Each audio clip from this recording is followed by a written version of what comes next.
the letter's way out there. If he did that in a game, I think that place would have gone nuts.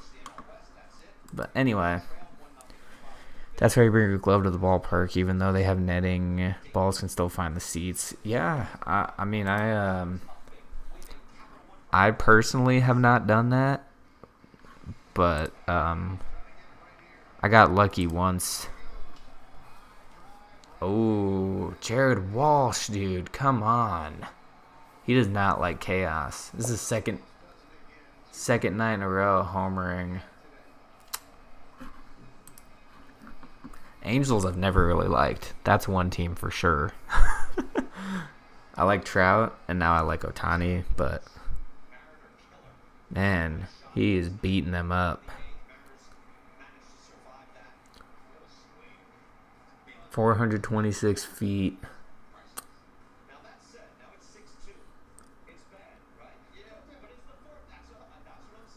Yeah, they're talking about what I said before. It's only the fourth inning, but I mean, it feels like they need to be getting this lead now.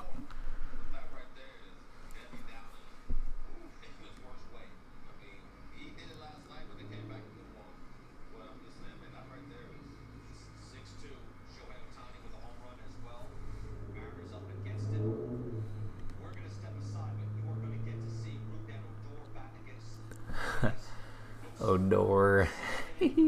I forgot they traded him.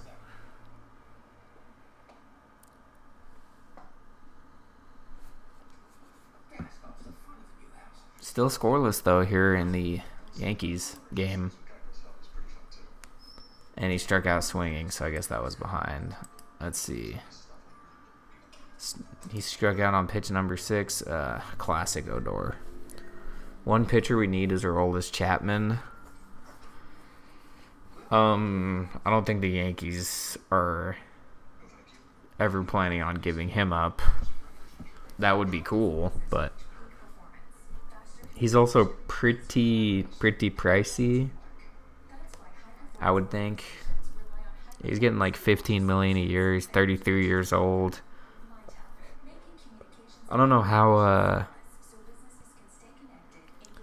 much longer he has of being in his prime of still being able to throw 100. I mean, not that 33 is old, but it's starting to kind of get to that point. He should be on this list, right? Yeah. I mean, not his greatest season to date, but he has pitched in 60 games, 30 saves, 95 strikeouts. He's been good in his last 15 games, but he did have that bad stretch. I mean, he's been playing for 10 years, so had some very good seasons, of course. Cubs 2016, then to the Yankees. What are his like full season things? So 30 for 34 in saves. I have actually gotten the opportunity to see him pitch in person. When I was at a Rangers game, when they played them in May, I think. One of my good friends he had access to a suite, not the field level ones, but the ones above those. So I got to kind of see from a pretty good angle Chapman pitching, and it's nuts. I mean, he blew through our lineup like it was nothing. Okay, intentionally walks Juan Soto. Is that the Garrett Richards, like former Angel? Yeah. I don't know what you're doing there with the mustache, but did not know he was on the Red Sox.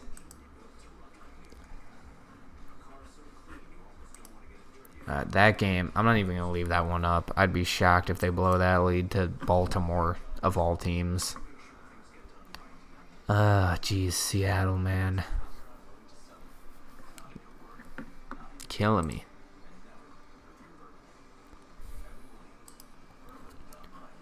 Let's see what old Jeff's up to on Twitter right now. Logan Webb home run. Giants season summed up in one game. Oh, 9-1. Jared Walsh despises chaos.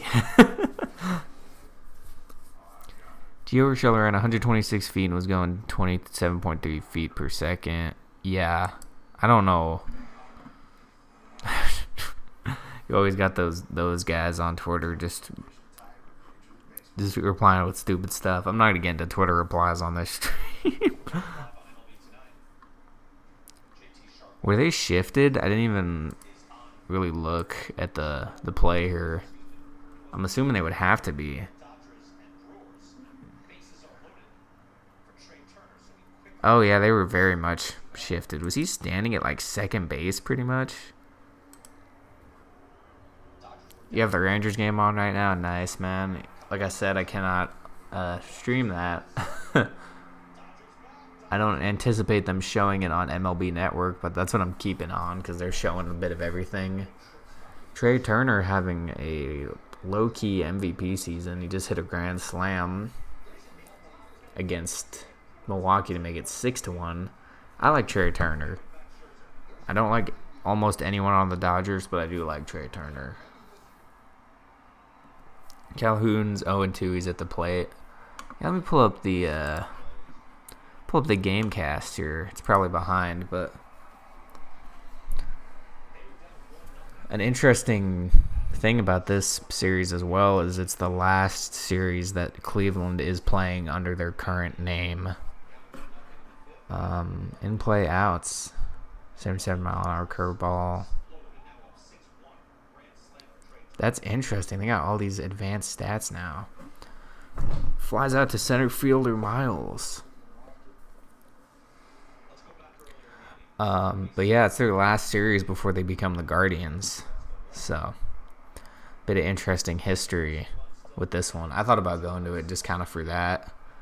And strangely enough, that was a marketing point, I think, for Texas. Was they were saying, oh, come watch the Indians before they change their name. Because we don't really have much else to market. Oh, Logan Webb is a pitcher. And he homered against the Padres. Oh, no. Yeah, I think they're winning that one. Because regardless of if the Dodgers win, as long as the Giants win, they got the division. So it'll be 107, and they'll have 106. So. Okay, back to the Mariners for a second here. Was that the last out of the... Yeah, okay. So, Jared Kelenic singled.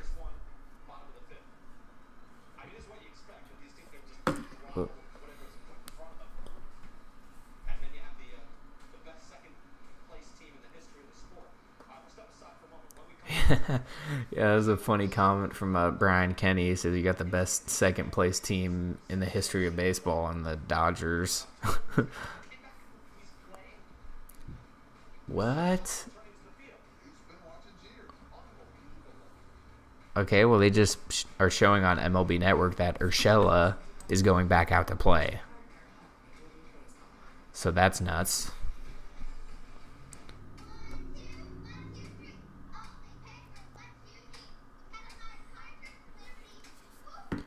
I don't, I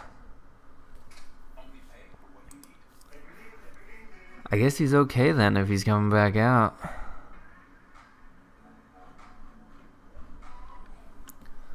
If you're in Globe Life Field, you're better off going down the lines unless you got major pop. Yeah. Yeah, no, for sure. The lines are, what, like 329 or something? Like 307 on one of them. I know it's all numbers relating to past players because there's like a Beltre one, a Pudge one, and Michael Young. And then I think one part's like 372 for the year the team was here, and one's like a 96 'cause the first year they won the division. Man.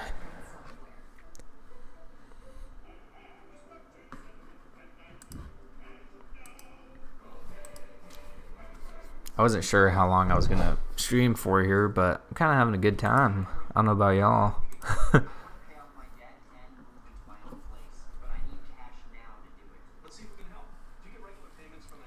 Roof's open at the ballpark. Oh, it's open again today? I know they did it yesterday, and I had tweeted about it. Let's see. How do I look? Oh, it's like, how do I look at my own account? Oh, maybe you can't. At least on the website.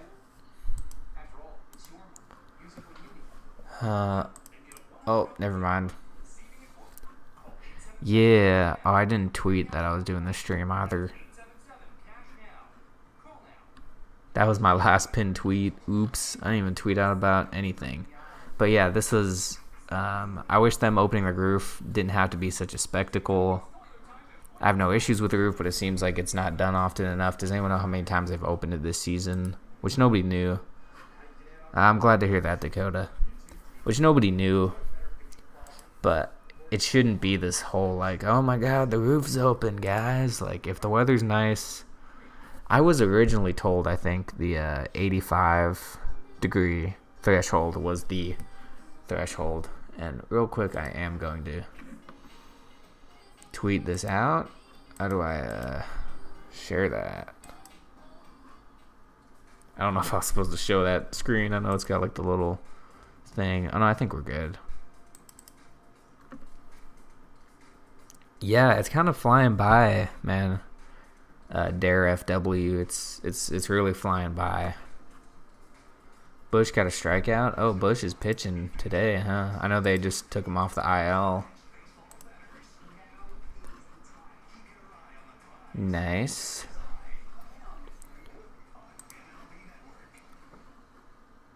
Is this a share? Okay. That's what I needed. I'm going to tweet this out real quick. Still streaming. Come by and say hi. Tweet.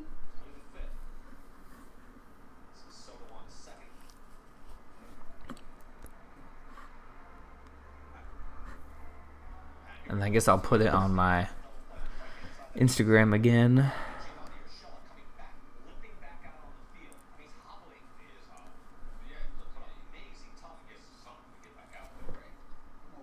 Okay, cool.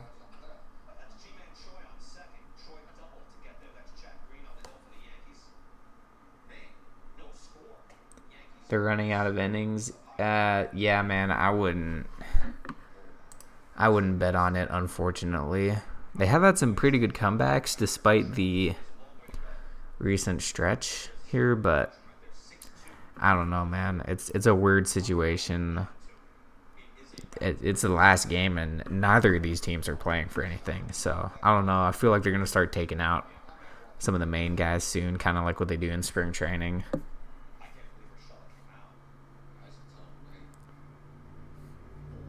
Okay, I think it's that link.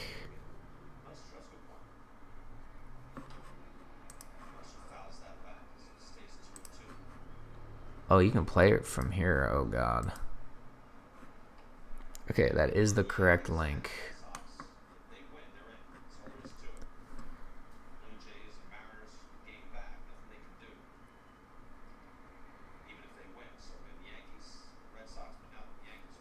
Sorry, I'm doing some management here of everything. How's it going, the T Adventures? Cowboys won, baby. Nice. I was saying earlier, I'm not really a football guy, but you know, I like Dak, and not just you, Dak, that comments on my channel, but the actual Dak. Unless you are actually Dak Prescott and you're incognito, I don't want to expose you there. But yeah, you know, he seems cool, and he's a Rangers fan, or at least been to a handful of games. Okay, so they're showing the double split screen here. Nationals up with the bases loaded. For those just joining, I have MLB Network up on my TV, and I have these games up on here. Bases loaded, full count on the Nationals. 1 out. And then the Yankees game is the other one they're showing right now on split screen. Joey Wendell up, runner on second, one out, top of the seventh, 0-1 count after G-Man Troy double and a Mike Zunino strikeout.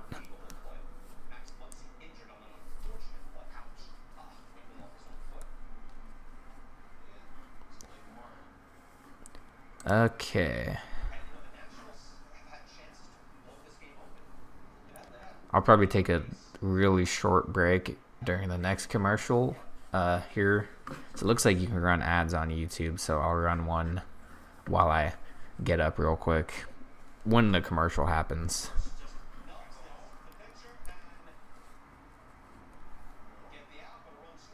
So our Nationals just scored on a ground out. Little force out kind of thing. Let's see. Wendell having a duel here against Chad Green. See, I might run another poll real quick. Yeah. This might be a bit of a silly question, but I'm just curious if y'all actually think that is the case. I know there's a Mount Castle and Wander Franco made a late run for it.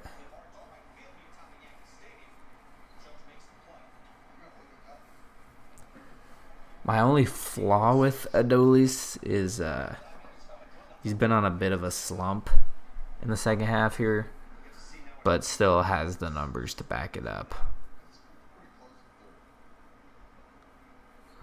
J.P. Crawford at the plate with 2 on for the Mariners.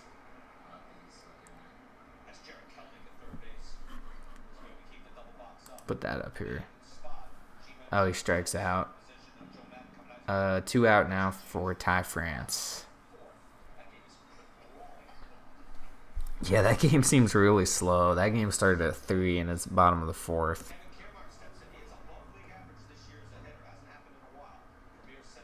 Kevin Kiermaier still doing his thing for Tampa. He's been there for a long time, hasn't he?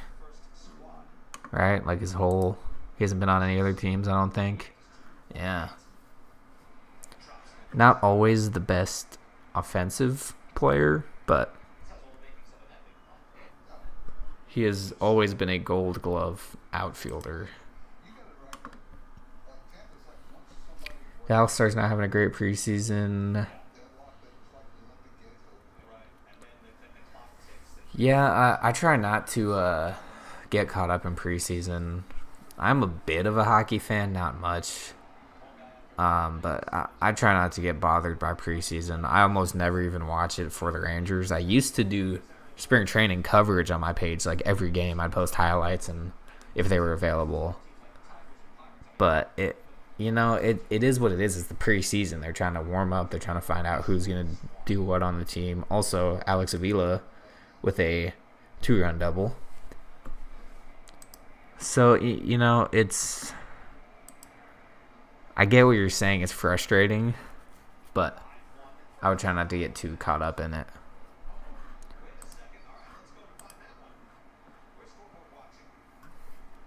All right. Oh, so now they just showed the Alex Avila double on MLB Network.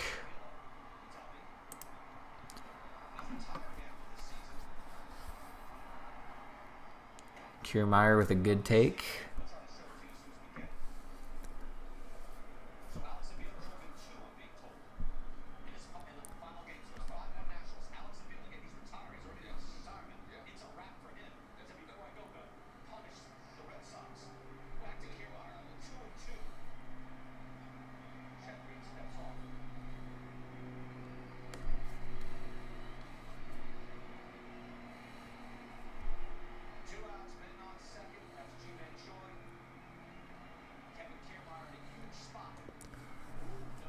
Full count on Kiermaier.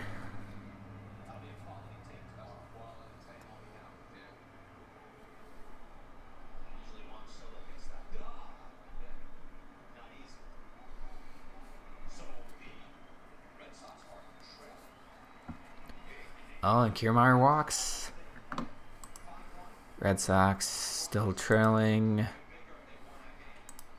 Man, Adolis with a fly out to left. He's had a bit of that, let me see. Does it say how far the ball went if they hit it?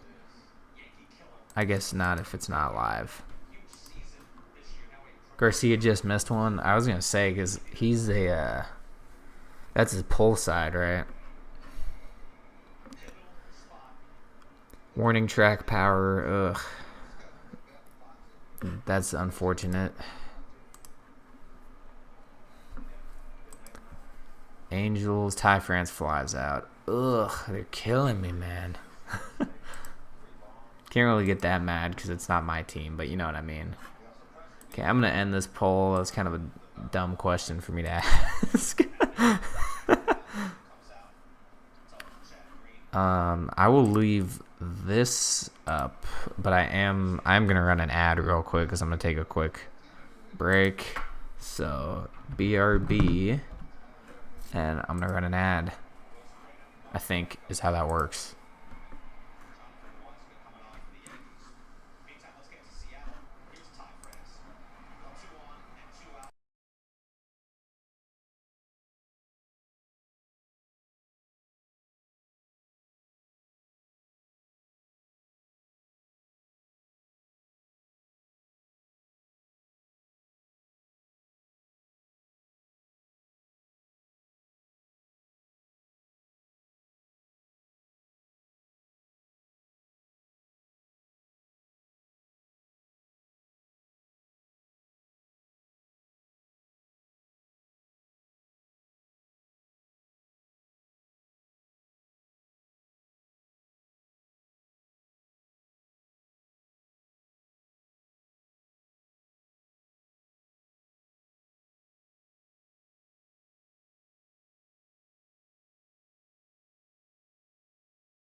All right, I am back.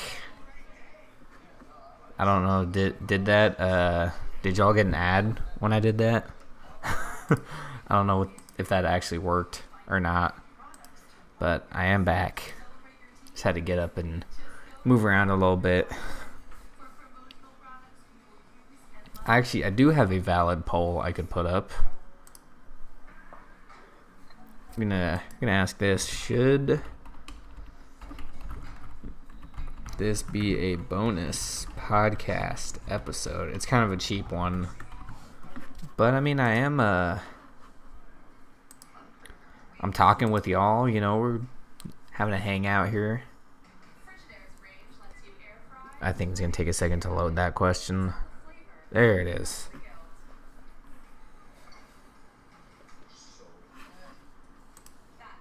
Trying to keep the chat interactive here.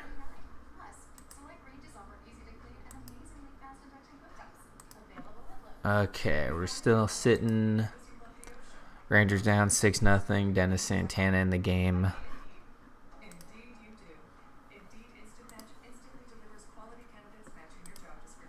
What is the consensus on my podcast, by the way, y'all? I know it's been a while since I've done one, but have y'all been enjoying them? That's a separate question from the the poll there.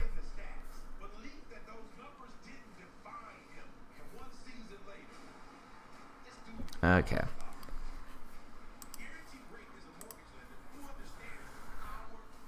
Brandon Lowe. Oh, he's got a chance to bring in a run here. 2 on, 2 out, 1-2 count, top of the 7th. Brandon Lowe up at the plate. I think he actually is Nathaniel Lowe's brother, if I'm not mistaken.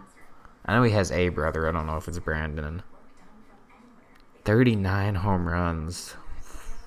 That's a good season.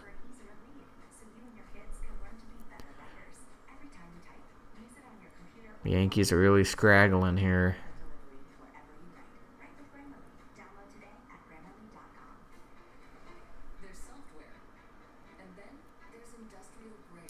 And he popped up to third baseman Rougned Odor. They're playing him at third. That's interesting.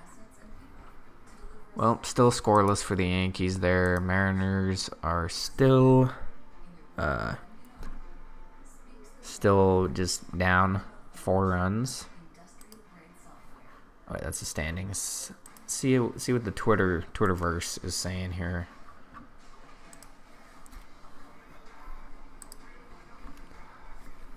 Here's old Jeff Passan with the summary. Nationals up, Yankees tied, Blue Jays way up, Angels up, Padres down, Dodgers up.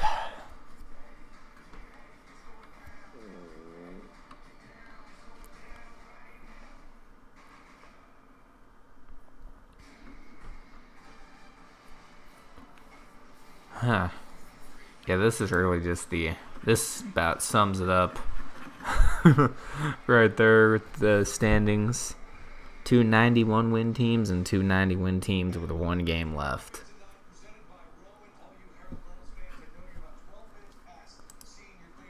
Oh my god, they're doing quad screen on MLB Network right now.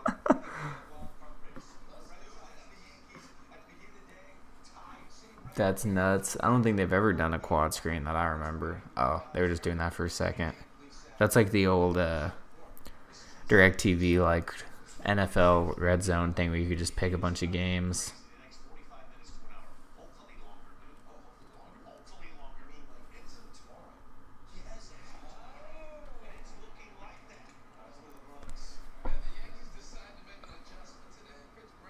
That was a, oh wow.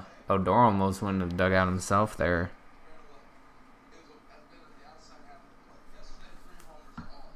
Okay. That's not a very entertaining game. I guess if you're a fan of one of those teams, it is.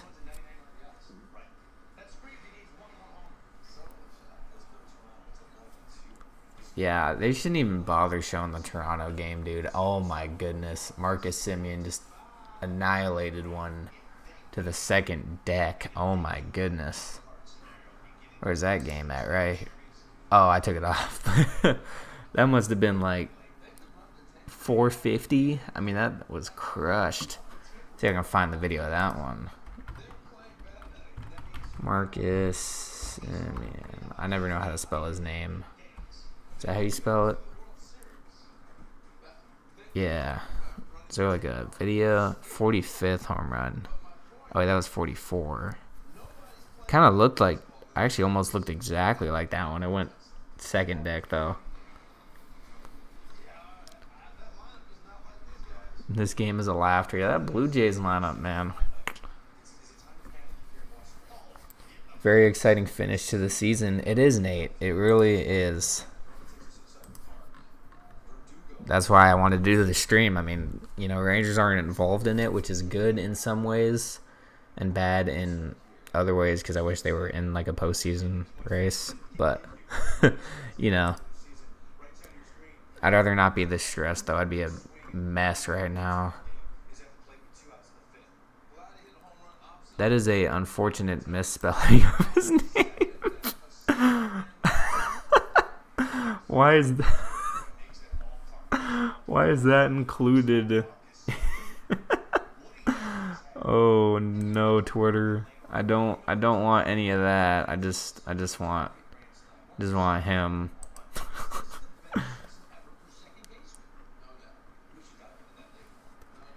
Okay, well, there's not the video of it. I was really trying to show y'all the video, but that's okay too.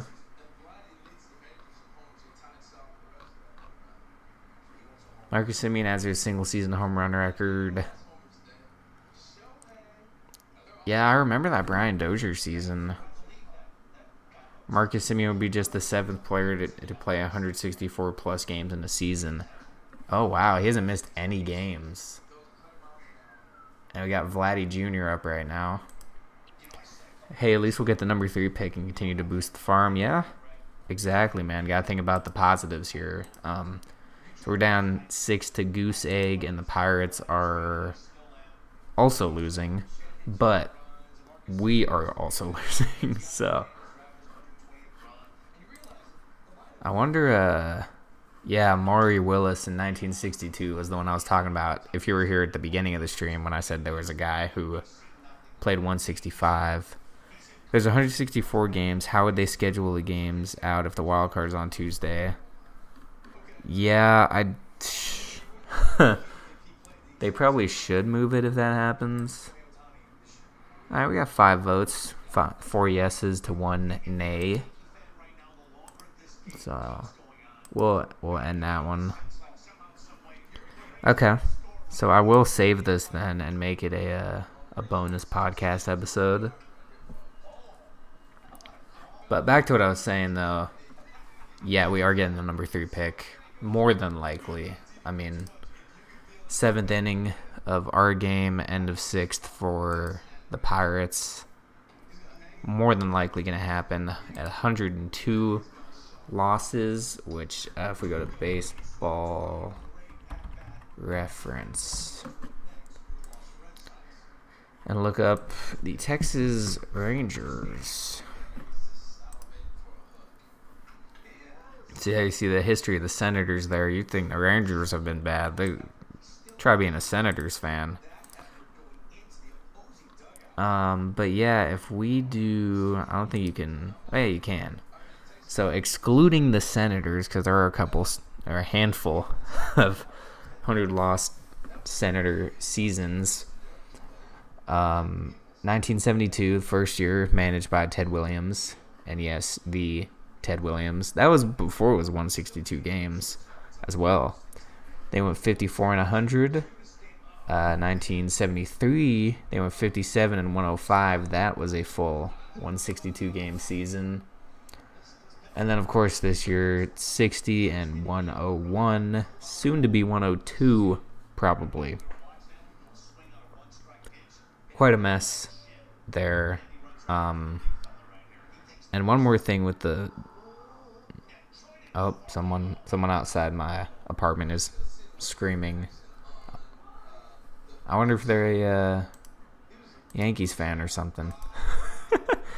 But back with the podcast episode, though, or when I do post it, it won't be part of the main ones that I've been making. It will just literally be this exact audio as like a one-off thing. So it won't interfere with the flow of the other episodes if you want to listen to all of them in a row if you missed any. So just a quick side note about that. That was kind of my thought last minute here.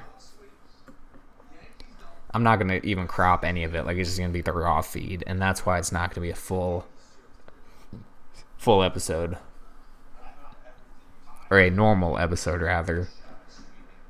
So that is quite a stat about Marcus there. But I'd like to just see the home run that he hit. Or to show y'all.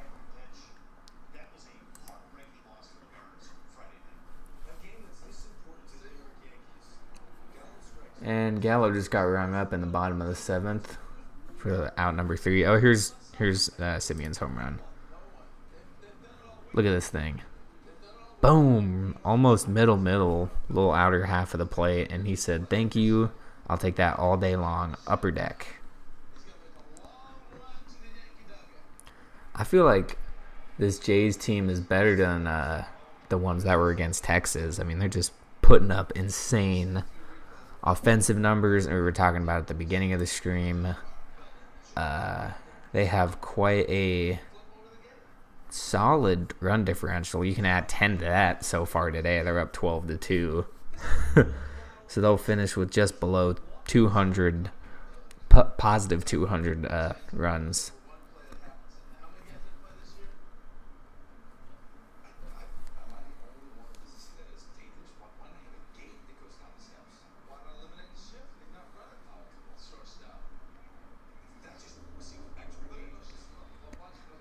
Man, this is... there's a lot going on in all of baseball here today. It's crazy. You love to see it.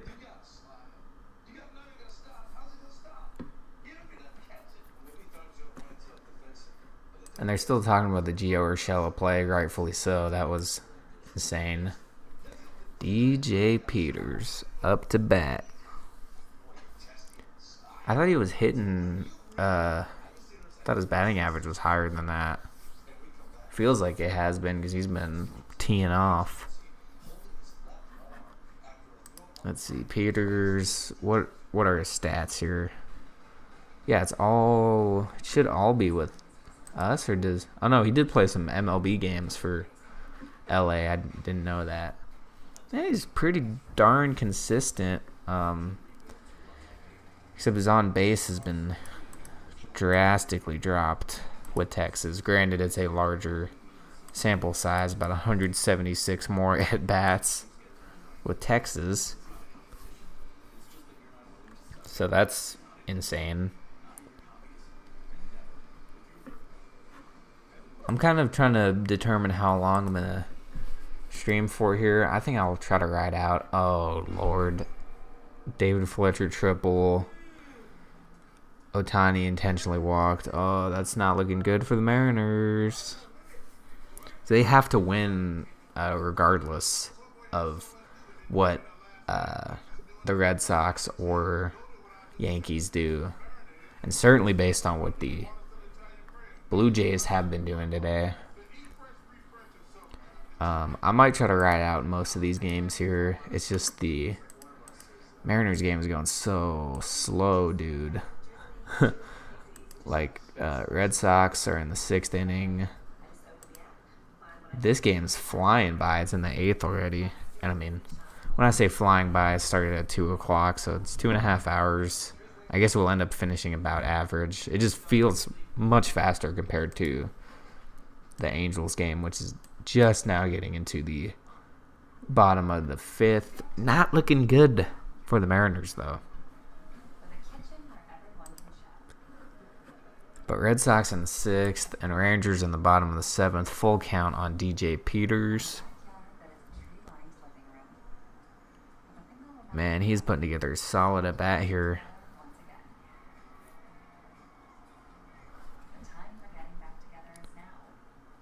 I'm going to do a shameless plug here as well. This is my SeatGeek code. It's a bit of a shameless plug, but I'm saying this for the Cowboys fans out there. You can use that and save yourself some money at Cowboys games. Very shameless plug. But that is just so you know, $20 off any tickets to anything, concerts, other games, Mavs, Stars, Cowboys, you name it. So, shameless plug. But I like to just put that out there. It is pretty funny to me as well that that's the code they gave me.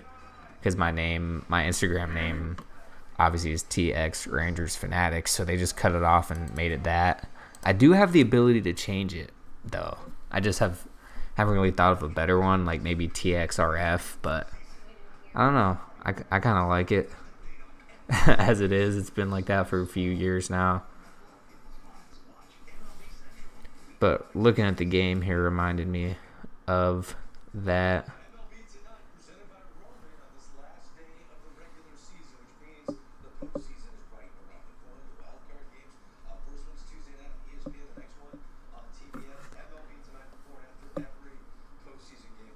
Crazy. Dodgers say Max Muncy left the game with a left elbow injury. Ooh. That's a big blow to them if that's a long-term injury.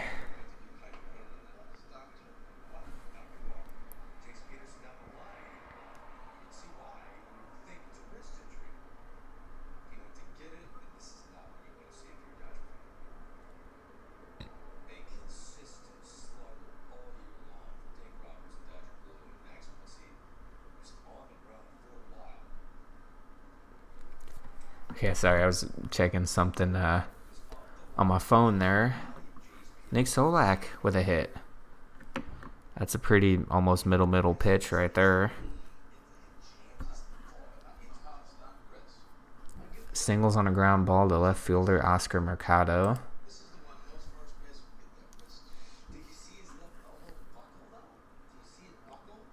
Nationals still leading in the 6th. This game is killing me worse than the Mariners game. Like, somebody just score already. Ooh, left ankle sprain for JD Martinez. Oh, yeah, because he's not a DH because they're in Washington. Mitch striking out in the bottom of the 5th. This game is really slow. I've mentioned that already, I think, but this one's just dragging on.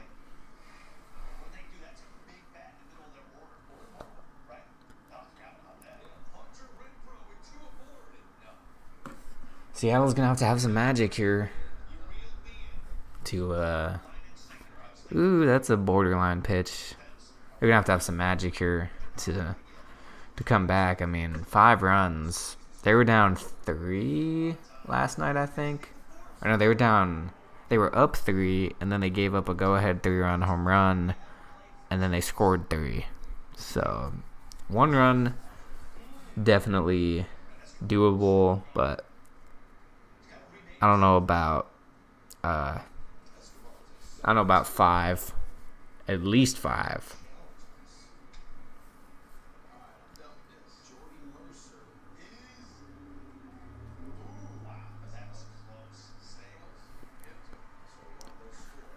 Kyle Seager flying out. I mean, it doesn't look like they're putting together great at bats. I mean, they do have 6 hits, but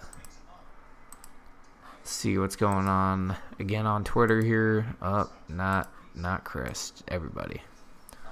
Rangers attendance. Oh yeah, I was just reading that on my phone. Rangers attendance 2.1 million, average of 26,000 per game. They did become only the 4th team this season to hit that mark, but it was also because of the fact that at the beginning of the season they were at full capacity and a lot of teams were not. Blue Jays are the 6th team to have multiple players with 45-plus home runs. Nice. It's probably a 3-way tie instead of a 4-way. Yeah, that's what I'm thinking at this point. I mean, there's still plenty of innings. It's just they don't seem to be putting together their usual decent at-bats. I'm just now looking at their batting averages as well. I don't know how the bottom 3 are all hitting 180. Yankees, oh, they're showing it on TV as well. This is actually behind. Nelson Cruz struck out swinging. Red Sox still trailing. Force out from Trevino. Switching between a lot of games here. Yeah, I do have the Rangers game up here as well. Dallas sports fan. Just kind of seeing if anything happens. I didn't expect them to win today. Bit of a not great outing for Dane Dunning. Only 3 innings. And then they put in Faulty, and then they put in Bush. I mean, they're just trying to experiment here today. So, mound visit.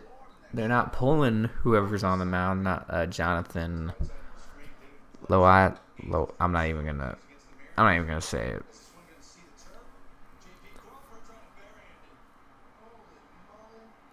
Oh, they just showed how it became 7-2 in the Angels game, and it was because J.P. Crawford tried to barehand a pop up. Ooh, tough scene. Oh yeah, it's the clip of Tom Grieve announcing he'll retire in 2022.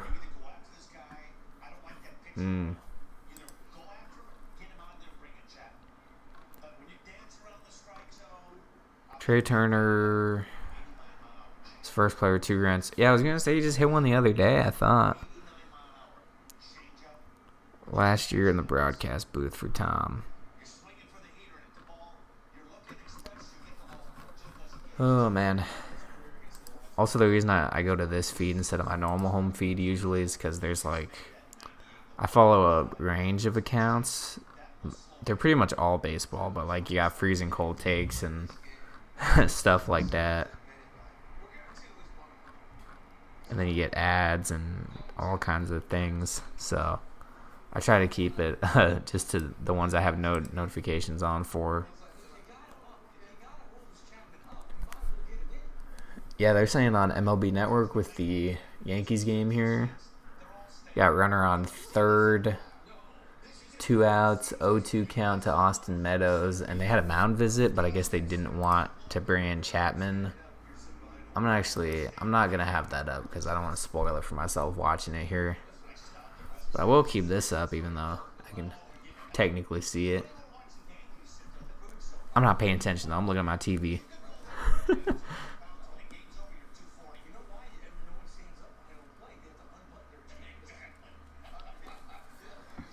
They definitely should have brought in Chapman, I would think. You know, he could do a 4-out save, but the problem is they haven't scored at all. Austin Meadows, 1-2 count, payoff pitch.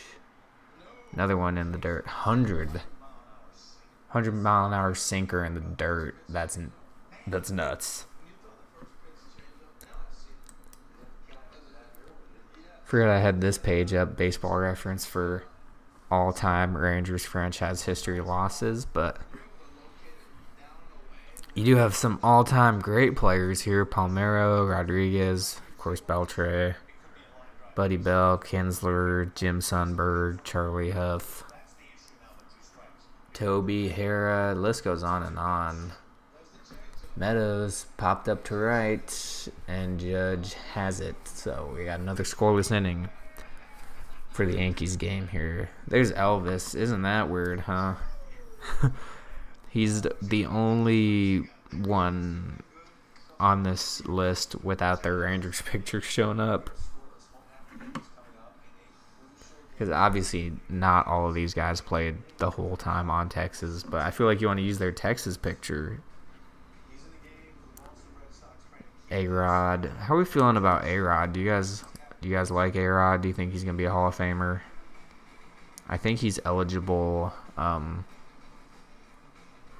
did he retire? 2016. So he should be eligible next year or something. I'm going down a rabbit hole here. Dallas sports fan. That's why I'm talking about A-Rod. I had this page up originally to talk about like where the 2021 Rangers stand, and I forgot I had it up. And then I started looking at the top 24 by WAR, and now we're looking at A-Rod. Certainly one of the most controversial players in baseball history. But yeah, he should be eligible next year or something. If he didn't get suspended, he'd be the all-time home run leader, probably. I mean, the man finished with 696. So that was a digression. But back to modern-day baseball. Got Jarrell Cotton pitching. I don't know why they signed him. I think it was a minor league deal, so it was probably cheap, but the more arms, the better, I always say. You can't have too much pitching. So it's just a matter of getting who you want on whatever position. You know, you can put him in the bullpen, put him as a starter. 3.64 this year. That's not bad. I thought it was worse than that. You watch football because my Cowboys won. I did see that. Dak was mentioning that earlier. I am not a football fan per se. I do loosely keep up with it, but yeah, you know, it's good for the Cowboys. Good for DFW when the Cowboys win. Blue Jays and Baltimore game should be done. There's no way they make up 10 runs. Yeah, once it was like 9-1, I took it off my little thing up here that I got the 3 main games plus a Rangers game up. So that game's done. I highly, highly doubt that Baltimore, with their negative 289 run differential, make up this game. They're actually going to be just literally 1 run shy of a minus 300 run differential, assuming they don't give up any more runs. I mean, they're probably using position players at this point. I got to just see real quick.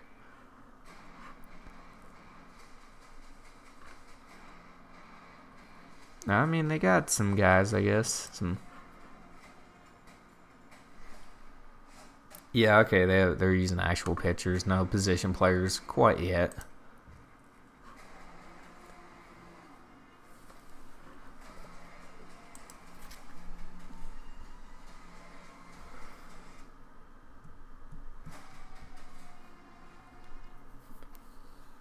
Okay, David Robertson's been in for the Yankees now. Or for Tampa, I mean, against the Yankees. Gio Urshela has not only survived that play, but is now batting. As much as I despise the Yankees, that'd be kind of a cool story if he hit a home run here or something.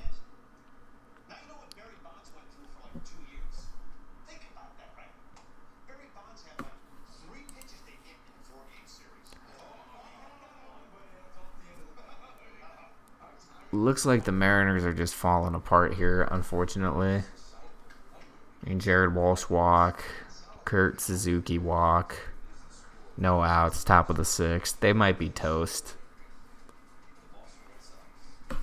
I think who mentioned that earlier? Oh yeah, Dare FW. It's looking like it's probably going to be a 3-way tie. Which is still insane. You know, I was rooting for ultimate chaos, but a 3-way tie is no small feat.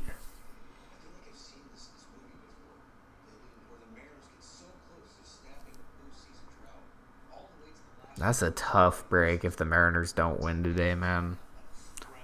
I mean, this is their best shot in quite a long time to actually make the postseason. I wish the games were close. Yeah, I mean, a lot of them are. This is 3 runs. This is tied in the 8th. This is really the only blowout. Not a full-on blowout yet, but it's not a close game. And then we're not doing too hot either here.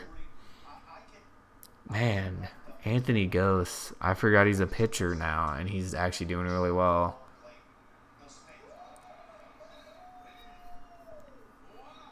Nice play there by the Seattle. Was that J.P. Crawford? Yeah. He just made a nice play that they were showing on MLB Network. How many innings does Ghost have? I gotta find out.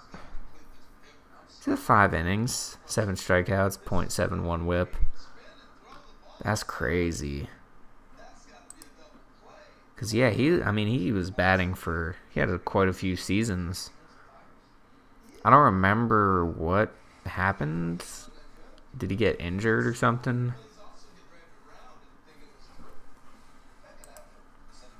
I honestly don't know. Gio Urshela.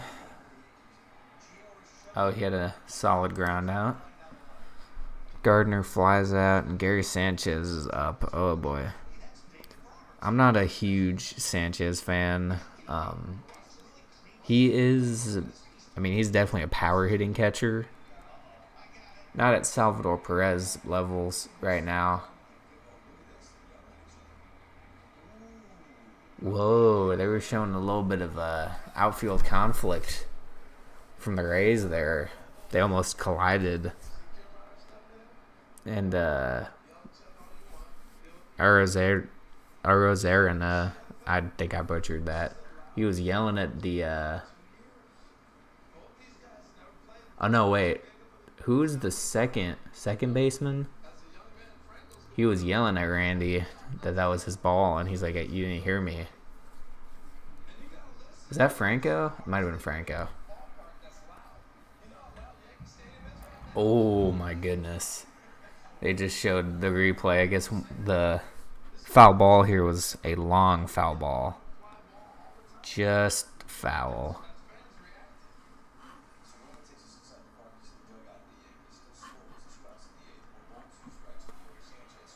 I mean, oh yeah, back to my Gary Sanchez rant. He's no Salvador Perez on the power end, but his defense is so awful. And I think he has like a lot of wild pitches and stuff too. So, I would say definitely a bit overrated. But catcher's a tough position, so I'm not one to judge on that end. It's the hardest position in baseball, probably apart from being like a pitcher.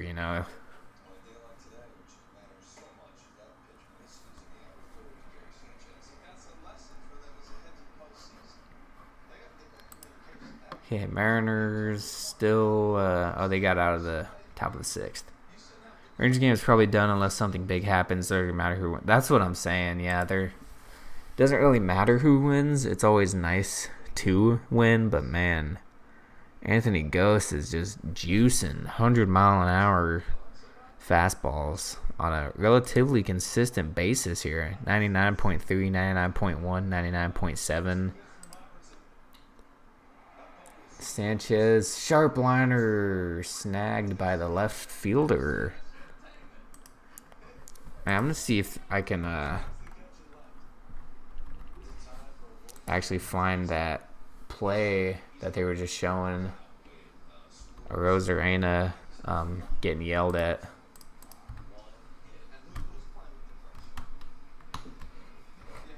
I don't know why my keyboard's not working. That's lovely. Oh, there it goes. I have a wireless keyboard, so it's a bit temperamental. Rosarena. I don't know if that's how you spell it. Yeah, okay. I didn't fully spell it right, but this was that play. Actually, I'm not going to do full screen. I forgot you got to do this. Yeah, Wander Franco. I guess he was calling for it, and then he's like, I got it, and Randy's there to back him up. They collide. He starts yelling at him, points at his ear. He's like, you gotta listen to me, man. Like, that was my ball. And he's like, dude, you're coming to my territory. And then Kevin Kiermaier steps in. He's like, just keep walking, dude. So that's a bit of fire between two young stars, and luckily they do have a veteran outfielder out there that prevented it from potentially being something more, something like maybe a fight. As stupid as that sounds, he looked very mad. As soon as they collided and he caught it, he immediately turned around and was like, what the heck, dude?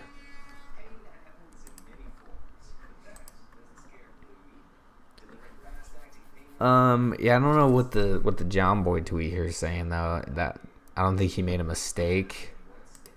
He doesn't realize he made a mistake. He was just pissed that he didn't hear him. Yeah, biased John Boy Media. I mean, he is a Yankees fan, so. Whoa, what the heck? Just a quick debate on who will finish higher in the Rookie of the Year voting between Wander Franco and Randy Rosarena. Yeah, if Wander started for the full season, he'd probably be ahead of the Dolis. Not even gonna lie, because look at this man's numbers. Oh wait, sorry, that's Randy. Wander, batting 288, 347 on base, 810 OPS, and he had like a 44 game on base streak. I think it's over now, but he had an insane on base streak. Hitting 355 in his last 30 games with a 545 slugging. I mean, if he started the full year, and he's 20, is nuts. So he would be winning. But he started in June, and by June that was like the peak of Adolis. I'll pull up the numbers here. DJ Peters from center to left. Interesting. Oh, they replaced Calhoun with Tavares. Okay. Yeah, Garcia, on the other hand, has about double the amount of at-bats and he has less in the three main categories: batting average, on base, and OPS. But of course, he also has 31 home runs and 90 RBI and 16 stolen bases. So that is pretty much the big difference, is he's just been playing longer this season. Therefore, he has that advantage. And the other rookie that's getting a lot of buzz, that's still has a decent chance to catch Adolis, is Ryan Mountcastle, I think. Oh, wait. Oh, boy. Clicking the wrong buttons. Where's Baltimore? Where'd he go? Ryan Mountcastle. He's got 33 home runs, 89 driven in, 253 batting average, 308 on base. So roughly the same slash line and home run and RBI as Adolis. Less stolen bases. Not doing it as well in his last sample of games. Adolis has been better in his last 7 games, but the long stretch there is a bit of a slump. So I don't think Mountcastle will win, because Adolis has also had some insane defensive plays. I don't know if he has. I'm obviously biased here, but I don't know. I think Adolis will still get it despite all that. Red Sox driving in a few runs here. Did they just tie it? Nope, now they're only down 2 with 1 out here, top of the 7th. Runners on first and third. That was Devers that just brought in a run.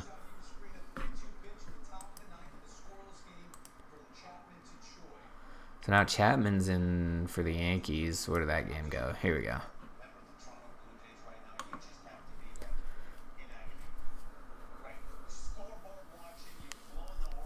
So Chapman, I think, was that a Dakota you were talking about wanting Chapman, right? I think. This is your man pitching right now. Got G-Man striking out, swinging on a nasty slider. They just showed it on TV. That's very nice. Kind of crazy. At 33, Chapman still can touch 100 almost, which makes it even more insane that guys like Nolan Ryan were doing that until he was like 40. He's probably still at least in the mid to upper, or at least mid 90s by the time he retired. So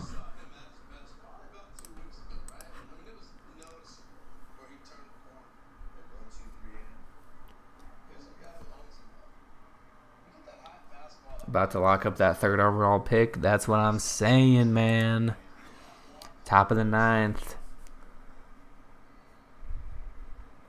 That's really, like, it's not even me being negative. That's just all there is to root for at a certain point, which this is the last game of the year. So I'm not going to lie to y'all. A's just tied the game 6-6 versus the Astros. Nice. I think both of them... Well, A's are eliminated and Astros won the division, so I don't know if that game impacts anything, but I don't like the Astros, so that's always good. Alright, back to the Mariners once again. Coming up on about 3 hours into this game, and it's the 6th inning. What a painfully slow game, especially if you're an M's fan.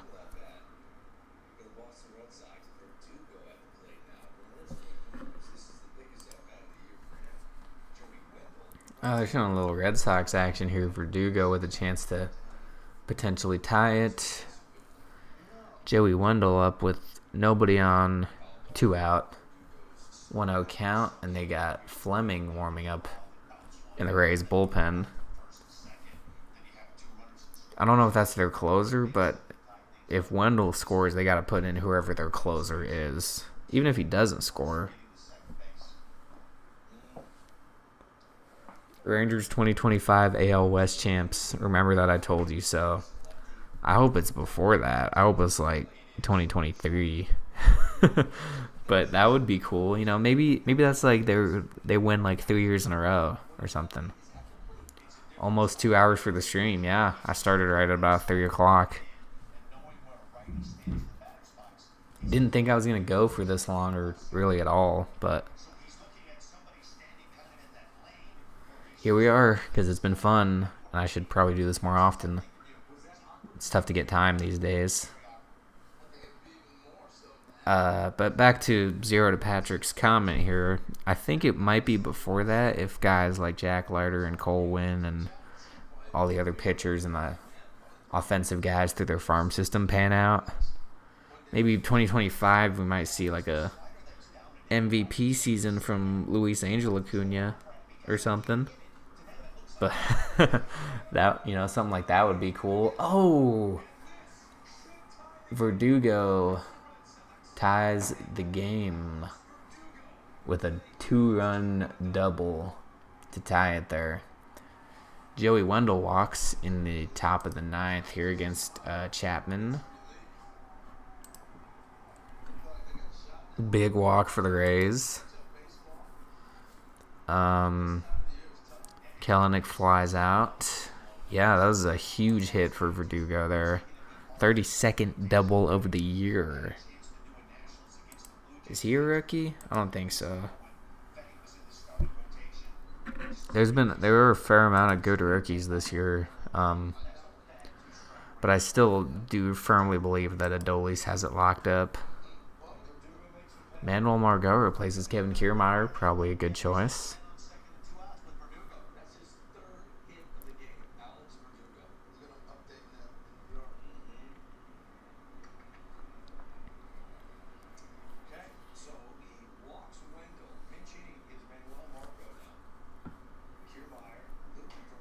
Oh, fouled that first one off. All right, bottom of the 9th, Emmanuel Klaus has replaced Anthony Ghost. This is the Rangers game now I'm talking about. Garcia is up his last at-bat of a hopefully Rookie of the Year season. Over 3 today, no walks, no strikeouts, just some ground outs and flyouts probably, I would assume. Yeah, Klaus, that was a interesting trade. For those who don't remember, they traded him and Delino DeShields for Corey Kluber, but he also did get suspended for PEDs. He's still good, though. It's an interesting situation. He's unfortunately stuck on a team that's not much better than Texas has been. See, Cleveland, they were a little below 500, but not quite at contention levels yet. Whew, Adoli's putting up a good at-bat. Manuel Margot down 0-2 in the count to Chapman.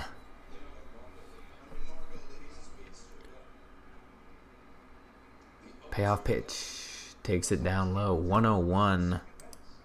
That's what I'm saying. Chapman's still touching 101 at 33 years old. Pretty impressive. Granted, that was a pitch down in the dirt here. 100-mile-an-hour sinker. That's crazy. And Wendell moves to second as well, so that's huge. Runner in scoring position.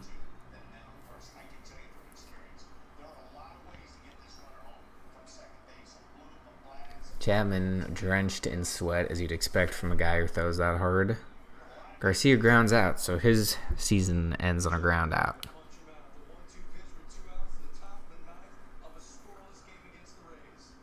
And Margot fouls that one off. Let's see, it's Lowe, who's had a very surprise season, by the way. Having, like, his objectively best year of his career this year. Surprisingly solid player throughout the whole season, like, consistent. Oh, I was wrong earlier. He is related to someone on the Rays, but it's Josh Lowe, not Brandon Lowe.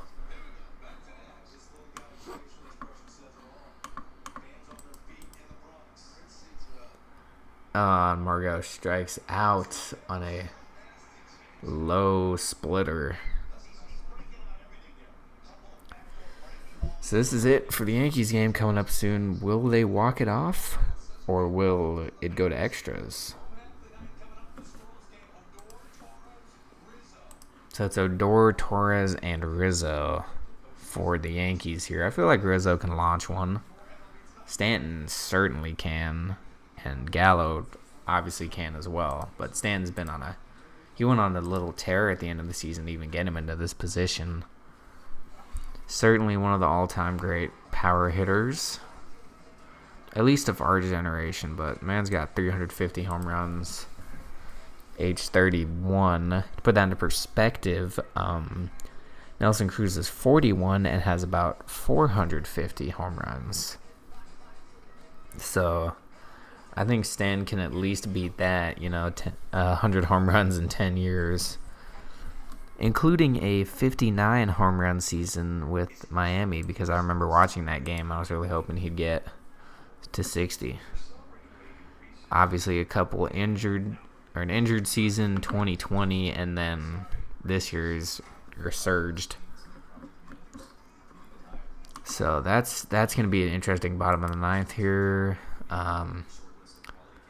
Mariners clinging on to their season right now. Nate Lowe is up.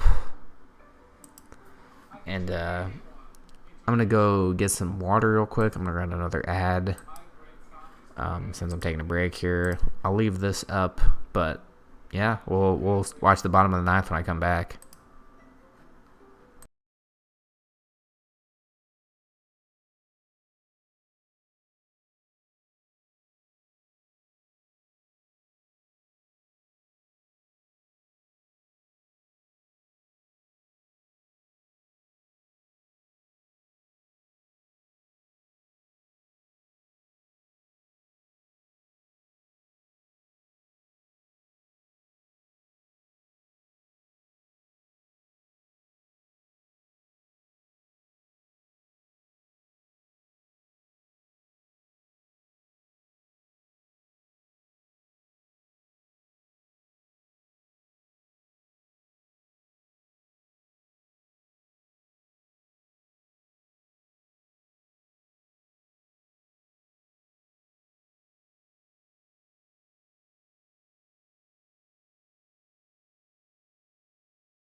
Okay, I'm back.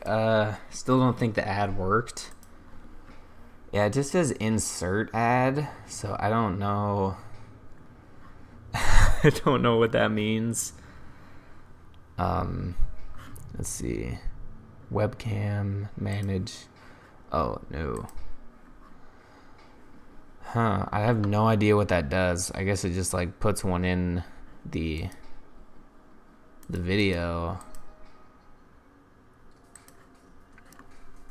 once it's rendered, I guess. I don't know. I don't know how YouTube works. Looks like we've been pretty good here. Audio stream is lower than recommended bitrate. It's fine. Yeah, I don't know what's up with that. Not a huge deal, but I'll have to figure that out. I'll see what it does. Whoa. Okay, Nate Lowe with a 10-pitch at bat to end his season. And the Rangers' season is going to end on a Andy Ibanez at bat, unless he gets a hit. But Giants about to win the NL West. Make sure. Okay, my mic is on. They are one strikeout of, I think that's Eric Hosmer, away from having their 107th win. Pretty crazy. Yankees in a tough. Oh whoa, Odor got a single. I'm gonna have to watch this on my TV. I don't want that spoiled.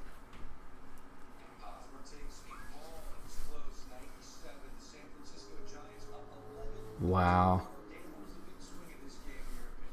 That's insane. Oh, and that, my friends, is the end of the Rangers season. Andy Ibanez flies out to right fielder Bradley Zimmer. Loss number 102 on the season. Guess we'll go ahead and pop this on. Pittsburgh is also about to lose. But we already lost. So there you have it. Rangers have clinched the third overall pick in the 2022 MLB draft, my friends.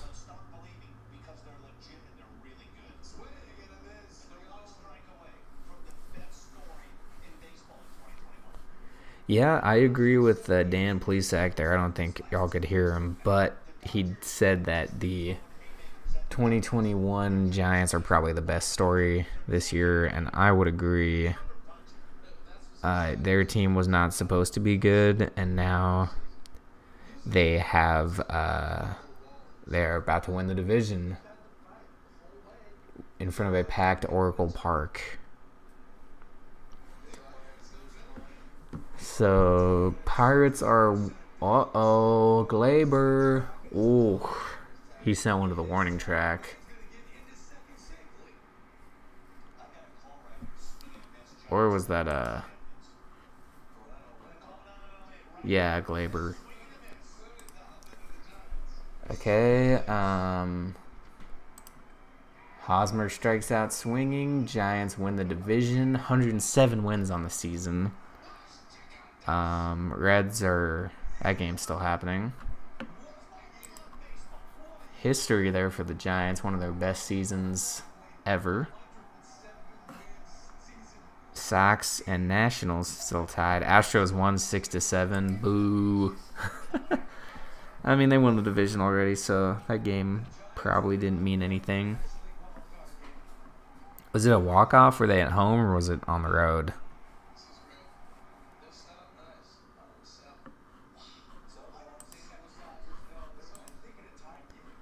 Mariners, bases loaded. Okay. They're one big swing away from getting within a run of this game. You hit a grand slam here, and you're back in it. Who's after Fraley? Oh, they pinch hit him. Crawford's next. I mean, Crawford could send one into the gap here. Man, there's like a ton of games on. There's a ton of good stuff going on right now. Yankees potentially could walk it off with Rizzo. They got both of them on the split screen here on MLB Network if you're tuned in.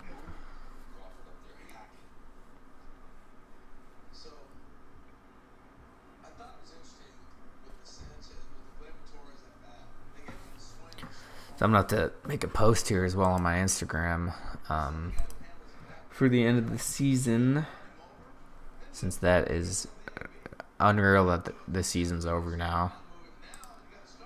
It feels like the longest, shortest season ever. So I'll leave this game up. I want to see the split screen they got going here for the Mariners and Yankees games. J.P. Crawford, see what he does. Takes one outside. Was almost a wild pitch, or at least a pass ball. And in other news, the final record for the Texas Rangers in 2021 is 60-102. Second worst in franchise history, or well, Rangers history, and then I guess third worst in overall Senators/Rangers history. J.P. Crawford. Oh, double play. Nope, they get one. Oh, and Rizzo base hit. Whoa. Okay, hold on. That was two things that just happened at once here. J.P. Crawford with a force out. Even though it was low-key a double play ball. Wow. Fletcher just botched it. He kind of like dropped it, and the guy at second was almost safe because of it. And then Anthony Rizzo almost just hit a walk-off, but Arozarena threw an absolute bullet towards home. They sent the guy at third, whoever that is at third. And then he had to put the brakes on here. Okay, well, Ty France now has 73 driven in on the season, up for the Mariners with their season on the line. Looks like the right of the third baseman.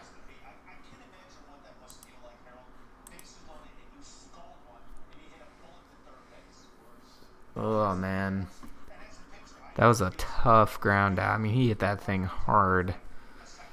So Mariners finally score again, but still a lot of work to do. They're putting in Kittredge for Fleming. DC, they're still tied out up there. Pirates lost, so Rangers officially have sealed the third overall pick. For real. So.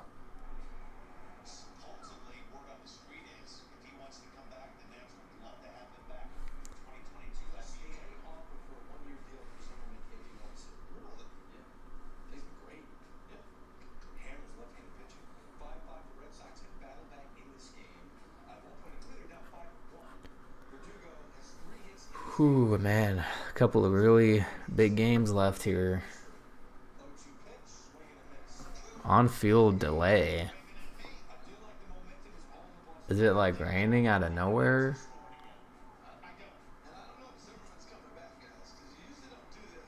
Oh, the on-field delay. They just took out Jordan Zimmerman from the game, and he's getting a standing ovation. He's hugging all of his teammates. Is he retiring? Or at least maybe going to a different team?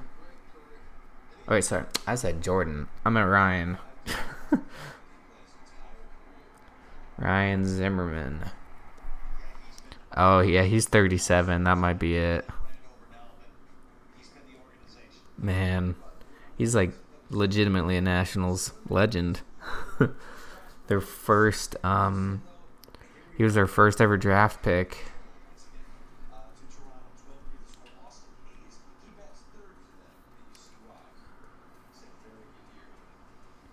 Toronto's still up 12 to 4 now.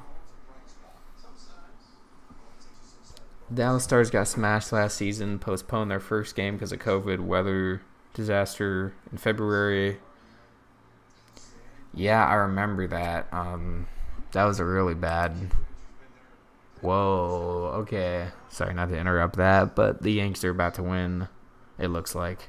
But I do remember that whole situation with the Stars. Hopefully they have a bounce back here because they got a great squad from what I understand. Not Aaron Judge. I mean, the Rays are putting in their guy. Kittredge has a 1.88 ERA with a 71 innings, 8 saves. I guess he's not their full closer because clearly they've had more than 8 save opportunities this season.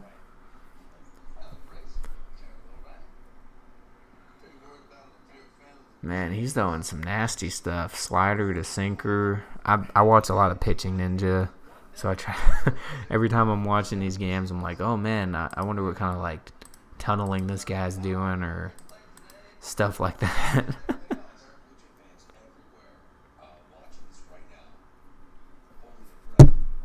Oh, accidentally hit my mic again. Sorry about that.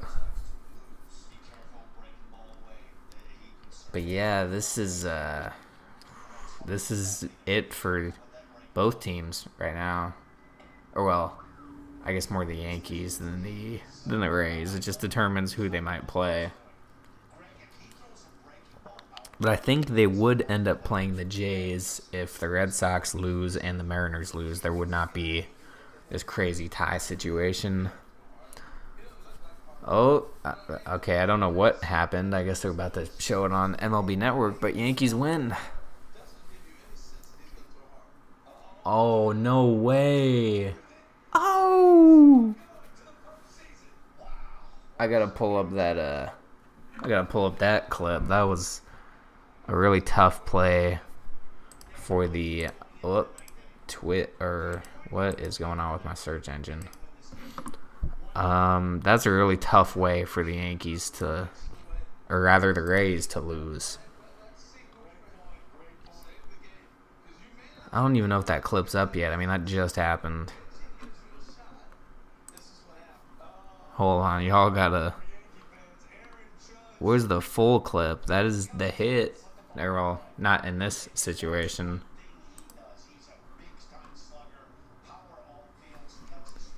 Let's see, Aaron Judge. We gotta plug that into Twitter. It's probably blowing up. Aaron Judge sends the Yankees to the postseason. That he did.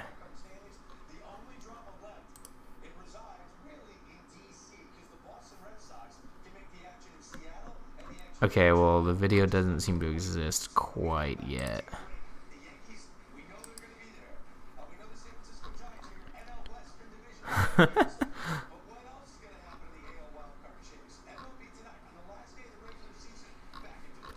That's a heck of a game, though, man. Arizona tied the game 4-4.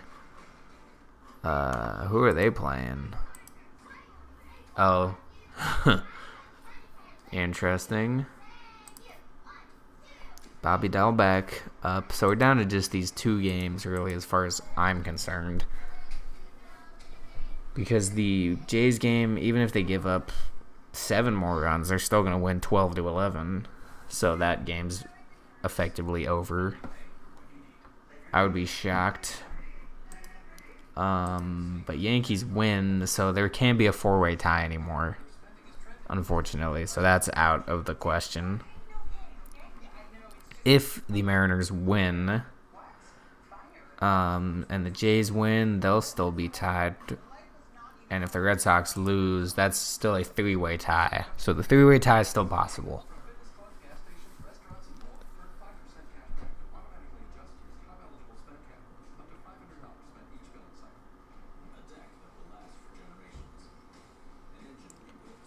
Man, that is classic game 162 stuff right there, man.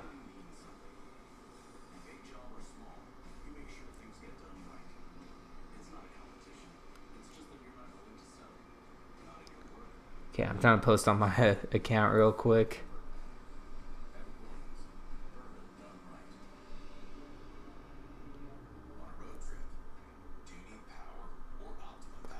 Just the end of the season post.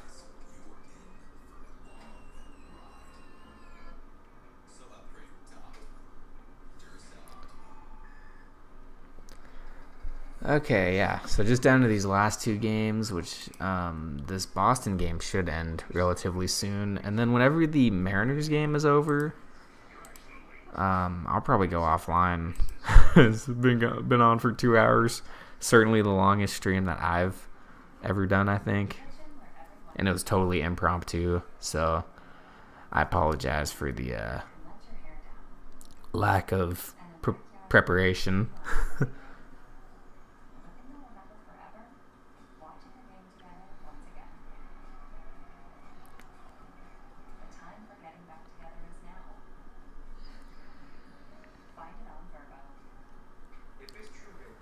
Okay, David Fletcher pops out to Crawford.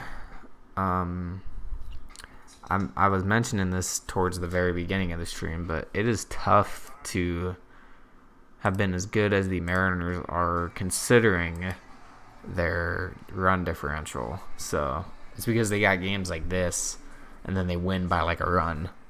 I don't know. I think their magic might have run out today, but we will see. There's still enough time. I've seen games where they've scored like 4 in the 9th, so this game's not necessarily over yet.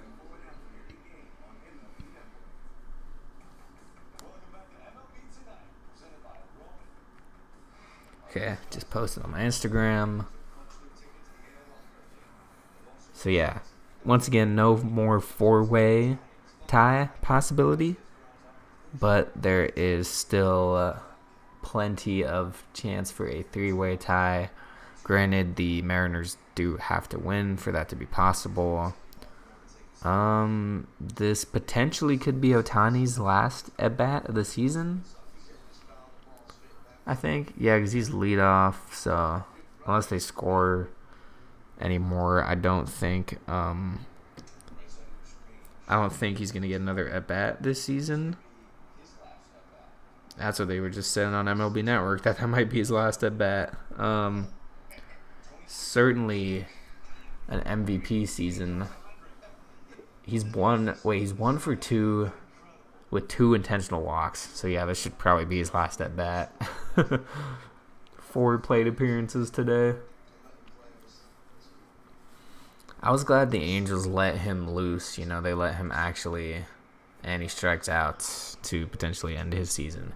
But they let him loose. They let him pitch and hit, just the way he was doing it in Japan. So, as you see here, 3.18 ERA, 9-2, 130 innings, 150 strikeouts, whip just a little bit over 1. And then you got the batting as well. He did have a sub-3 ERA at one point this season, but that's besides the point anyway. It's just impressive what he has been able to do while still pitching. You know, this is definitely his breakout season. 2018 was like, yeah, pretty good, but he wasn't really pitching.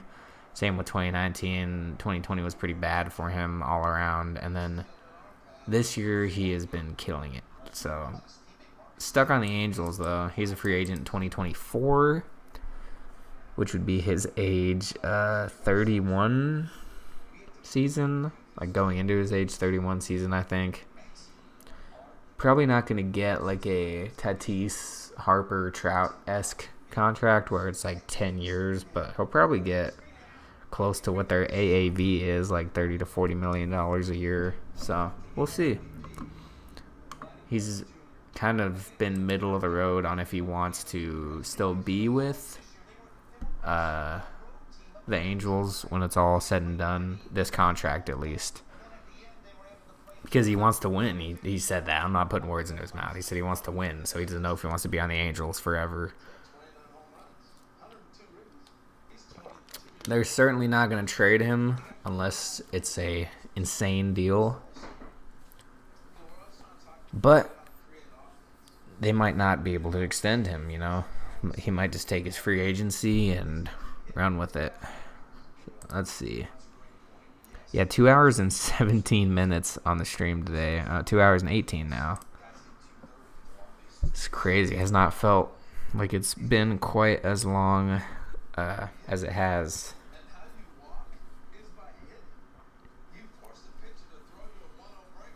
They're currently showing Bo Bichette on MLB Network.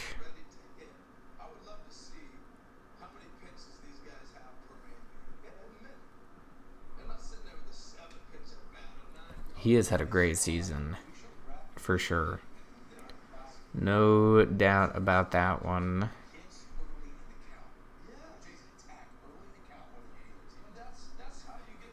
I think he's only like 20. They were saying, I think he's like 22, 23.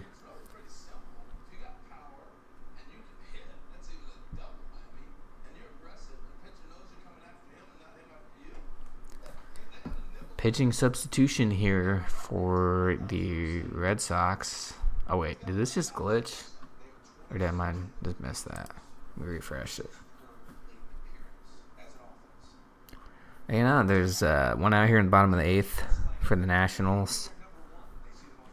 I don't even know what I want to happen anymore. It seems like the Mariners are pretty much done. Of course, Yankees won. Toronto's done. They're definitely gonna win this game. So we'll see. Definitely gonna try to stick it out through the end of these games here, though.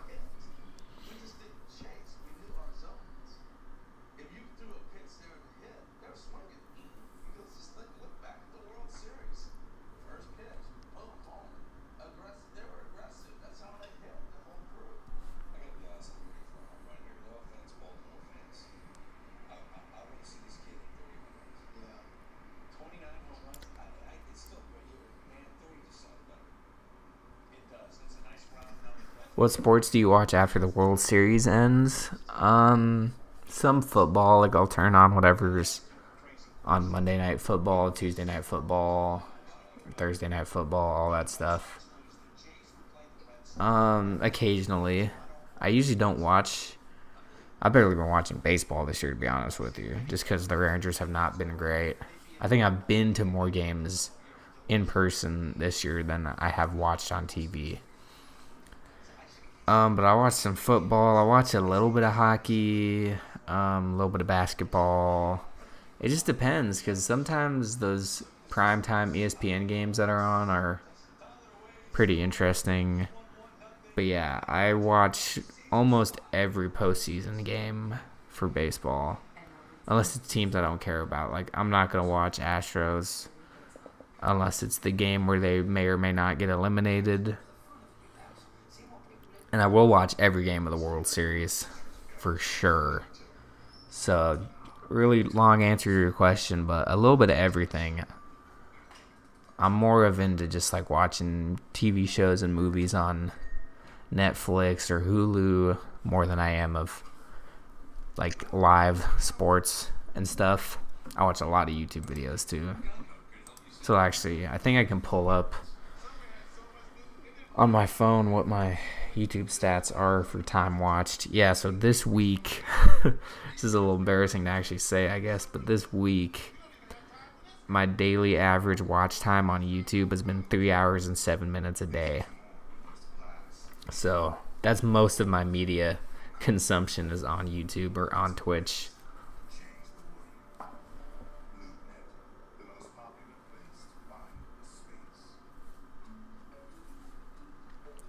And end of the 8th inning here.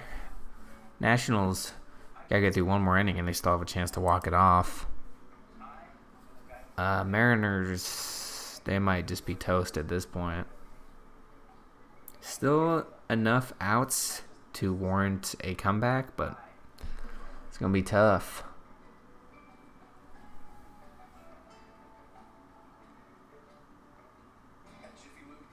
And Kyle Seager probably lined that out. I don't think or grounded out. I don't know if he popped that one up. Lines out to third baseman. Okay. Kyle Seager, though, kind of underrated overall. Like, great season. It's great against the Rangers about every time, though, I'll tell you that. But a low-key Seattle legend just because he's always been there, and he doesn't miss many games, really. It looks like he missed his most games ever in 2019, and that was still like 2/3 of the season that he played, and of course rookie season doesn't really count. Then 60 games, all 60 in 2020, and almost every game this year. Just overall solid guy. Not necessarily gonna make the Hall of Fame. I mean, maybe. It just didn't really have the hits, the batting average, OPS going for him. But getting off topic once again. So, still here, bottom of the 7th, 2 outs for the Mariners. Abraham Toro, they need like home runs at this point. Even if they're solo, they just need something to want any chance of keeping their season alive, which I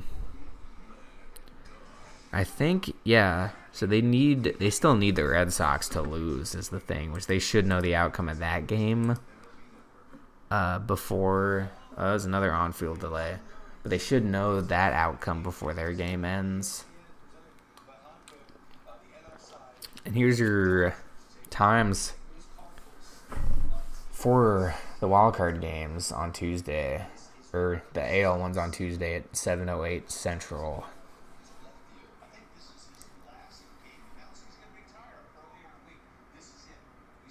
Oh, they're doing I think they're celebrating Alex Avila because he's retiring as well. I watch YouTube too much. 47 hours and 32 minutes this week. Oh, dang. that is about double what I had this week. I had 21 hours, I think. But yeah, I mean, there's so much stuff you can watch on there, man. Including Texas Rangers Fanatics compilations, which I have a whole playlist of those. Yeah, they're all giving Avila some props because he's probably done here. Where is he on here? He's 34. Yeah, that's getting up there for a catcher.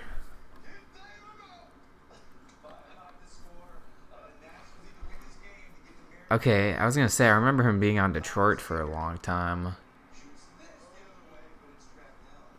So, yeah, he had a solid career, you know. Getting to the bigs at all is already more than most people will ever do. So, props to you, Alex Avila. And the Mariners strike out to end the inning again.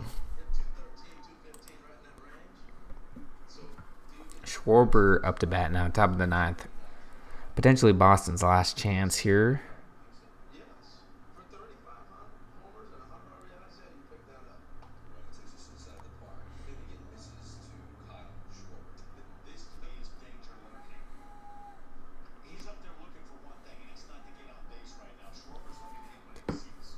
Yeah, Schwarber definitely has the power to send one out here, which is what they were just saying on the broadcast.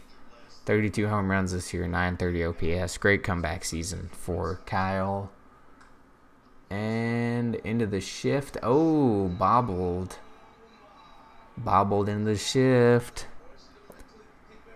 Yeah, so if the Red Sox win, I'm definitely going to go offline because there's no point of watching the Mariners game. And then we'll have ourselves we'll have no ties. Yeah, we won't have any ties, I don't think. Because they were both, the Mariners and the Blue Jays were both a game behind. So, yeah, if they don't win, then it's over.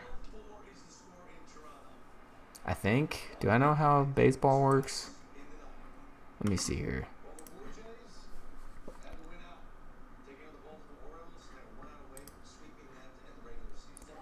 So, yeah, they just won. They'll be 91 and 71. Yeah, so if Boston wins, then this whole deal's done, my friends. Bogart's at the plate. Man, I don't like Toronto, but I will feel a little bad for them if they don't make the postseason because they've done well. I mean, they had a great year. They had almost triple crown winner in Vladdy. I think, yeah, because he's not leading in home runs because of surprise 47 home run season from Salvador Perez. Vladdy's on the Blue Jays, and the Blue Jays do win. So they're just showing on MLB Network now. Yeah, see if I go to stats, MLB, or just show me the American League. So yeah, home runs is Perez, RBI is Perez, and average is Gurriel. So Vladdy has not. He does lead in a lot of other categories, but still a fantastic MVP-worthy season for Vlad in any other year. He just happened to have his best season when there was also a guy hitting as many home runs as him and also pitching 130 innings or whatever Ohtani did.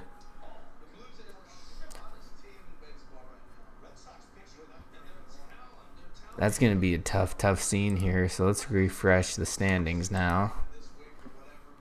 So as it sits at the moment, well,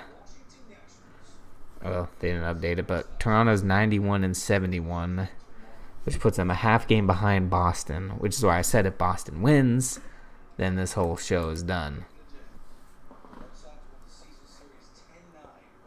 Bogart's putting together a little bit of an at-bat here.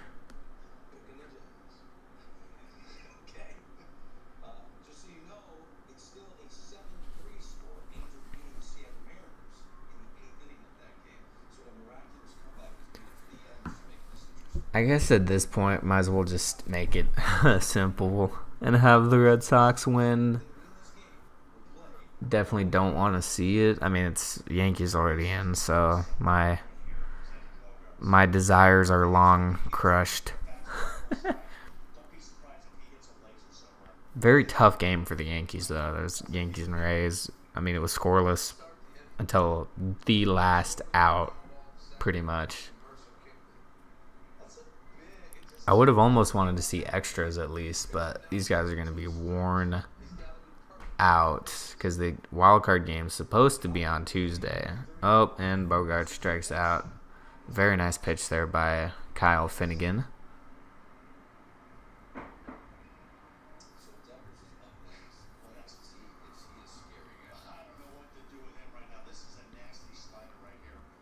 And now it is the man of the hour, Rafael Devers, up with 1 out. If there's going to be anyone that puts him ahead, I think it's going to be Devers.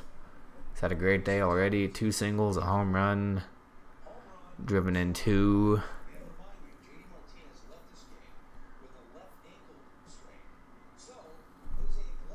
Let's see what you got, Devers. Let's see what you got.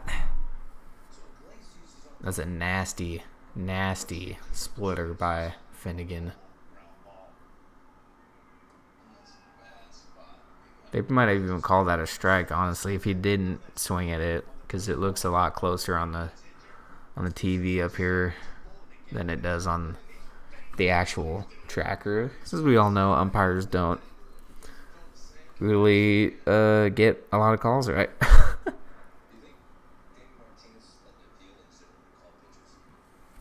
Man, I've been streaming for quite a long time. We're at 2 hours and 31 minutes. Ball in the dirt, another splitter that Devers did not bite at. I guess I'll check in on the Mariners game for a second. Strikeout, and Suzuki up now. Who's up next for Seattle is the better question. I think it's Torrens, maybe.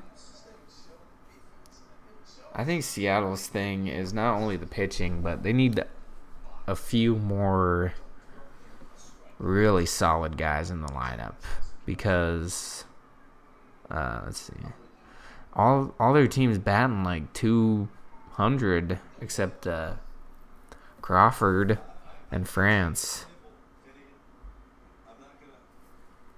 So long as you've watched the stream and the first time you've watched from start to finish, yeah, that's I have not personally done that myself, I don't think. At least not in a long time. Arizona won 4-5. Nice. So they will finish at 110 losses even. Dodgers are up 10-3.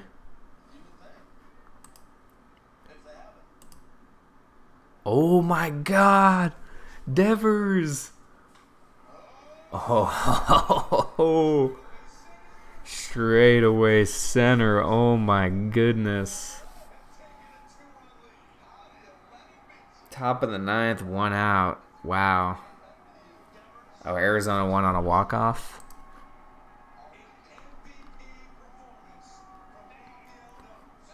Oh, nice. Couple walk-offs here today. Yankees. And now the Diamondbacks. Wow. Man.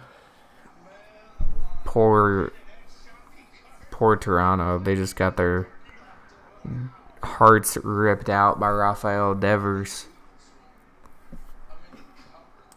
This has been kind of a long game here as well. So remember, these games started at 2. Roughly. I think this one might have started at like 2:20. But they all started about 2 o'clock. But this Mariners game is going the slowest of the bunch. I think it's like one of the last games on. They're about to be completely wrapped up for the season here. I don't think we're getting our miracle. Oh, all the fans still there. I don't think we're getting our miracle ties of anything.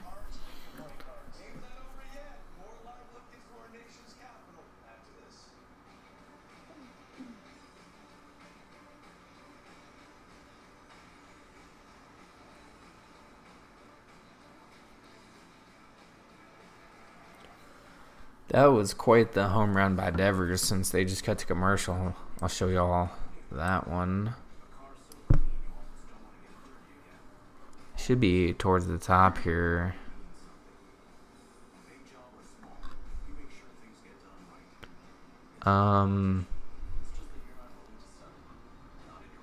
Yeah, this is the Devers home run. Bam. Not an easy pitch to hit, and he just golfs it dead center. Puts him up 7-5. They're really going for the theatrics today here. With waiting until the 9th for this stuff to happen. Hey, well, who's this guy? Verified person with 500,000 followers. They're also following 100,000 people. 5 times Billboard comedy chart topper. I guess they just go through Twitter to try to get people to follow them.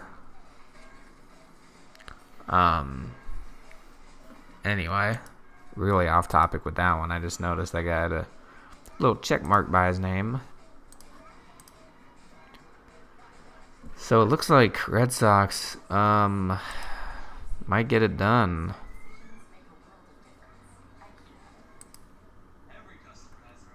Remove division. Top 4 AL East teams have better record than first place Braves. 6 games up on second place.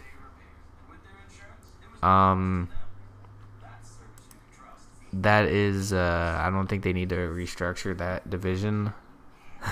Actually, Canada loses. This tweet says America loses again. Yeah, that's it. Canada losing there.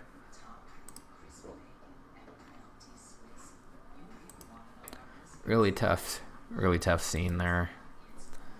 Mariners getting down to their last chance, but it looks like it might not matter anyway at this point. Okay, so Jose Iglesias now. Like, look, I know it's not a normal thing, but if I were the Red Sox, I would just tell the next 2 guys, like, just swing at everything. Let's get our closer out there, and let's win this game. They're definitely swinging, though. Jose Iglesias with a hit, a single right field, sharp line drive.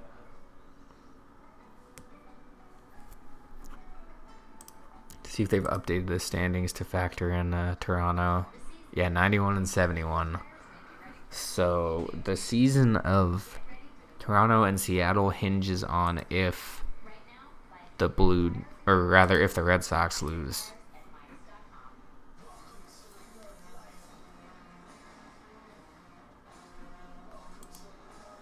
Okay, Torrens putting together a bit of an at-bat here, but that would be very Seattle-esque to do. Is now that we're statistically eliminated, let's win the game. Oh, that's tough. They're going to show the Rogers Center reaction to Devers hitting the home run.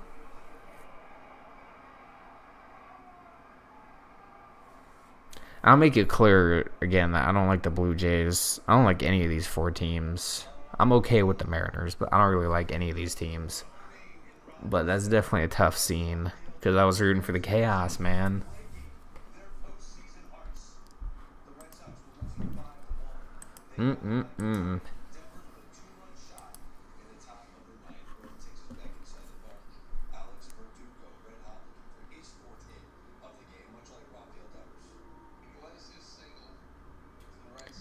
Here's an interesting stat. The Dodgers are the 11th team in MLB history to win over 100 games but not win their division. 106 is the most wins ever by a second place team. That is a tough scene, but once again, I don't care about the Dodgers, and I didn't even want them to make the postseason.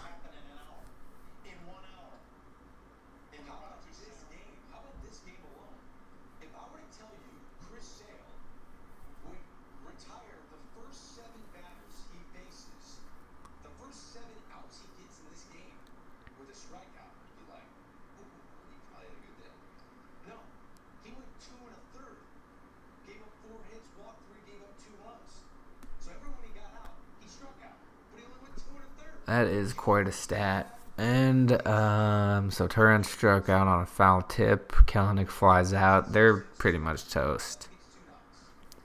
even apart from the not scoring that's happening right now, they might have they might not even get the chance to try and win, since the Red Sox just took the lead.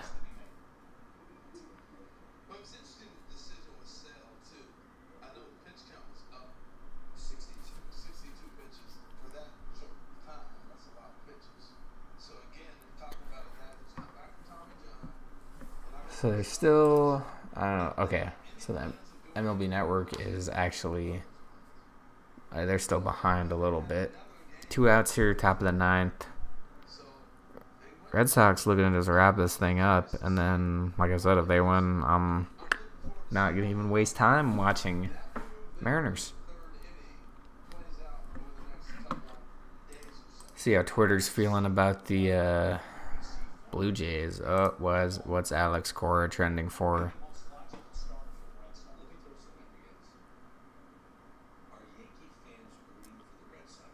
Alex Cora saving relievers for tomorrow's play-in game. I guess he's making some questionable decisions managing, which is not surprising.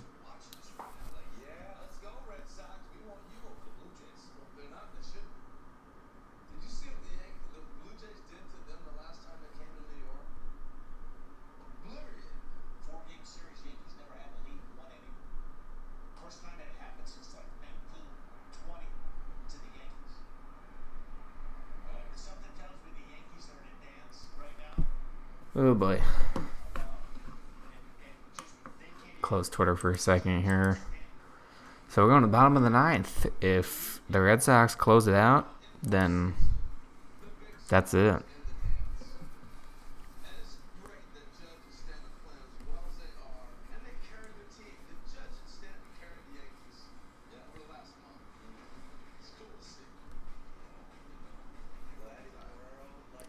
Man, okay, that one's actually tough. They're showing Vlad Guerrero sitting on the bench watching the Red Sox game. Oh, I got to feel for him. The team as a whole, I don't care about. But him and Bo Bichette are some good dudes, so I got to feel for them. For sure.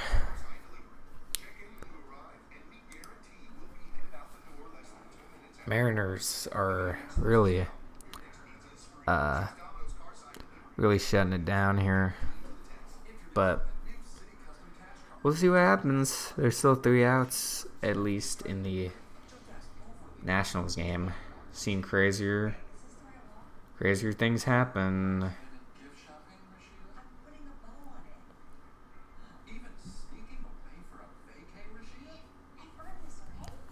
The unfortunate reality is that there will likely be a Red Sox Nationals or Red Sox Yankees wild card.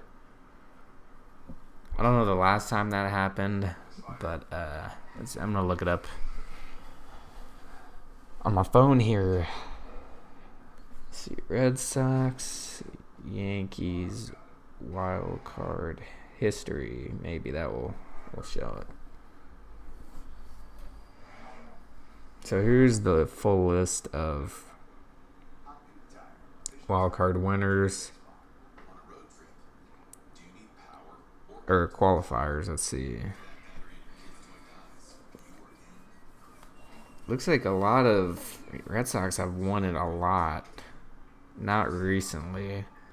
The Yankees have been in the wild card 7 times. The Red Sox 7 times. So both of them are going to have 8 now. The A's have been in it 4 times.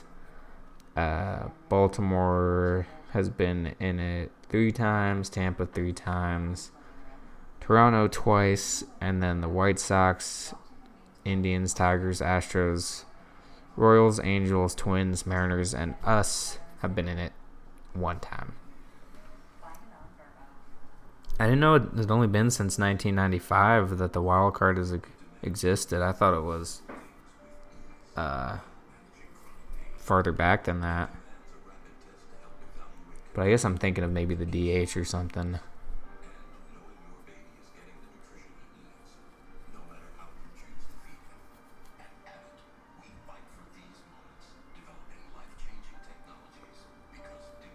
Yeah, I heard they were changing they're supposed to actually give a name to the Washington football team soon. I don't know what the names are, but yeah, that was the last game in Cleveland Indians history. It's going to be Cleveland Guardians.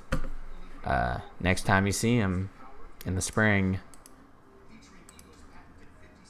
So Seattle once again fails to score, but looks like the Red Sox are about to wrap this thing up. Chicago Blackhawks, yeah. Out of all the major sports teams, I think that is the last one that has a Native American connotation to it. And I know collegiate is Florida State, that they work closely with the community and stuff, so it's kind of a situational thing, I guess.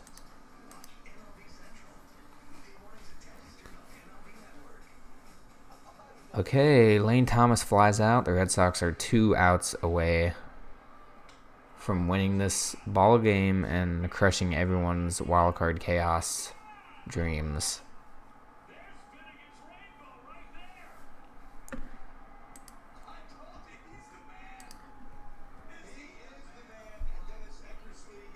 So now we got Alcides Escobar. Didn't even know he was still playing, to be honest with you.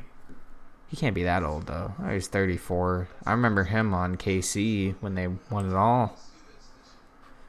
Yeah. He's not a bad player, you know. Solid career.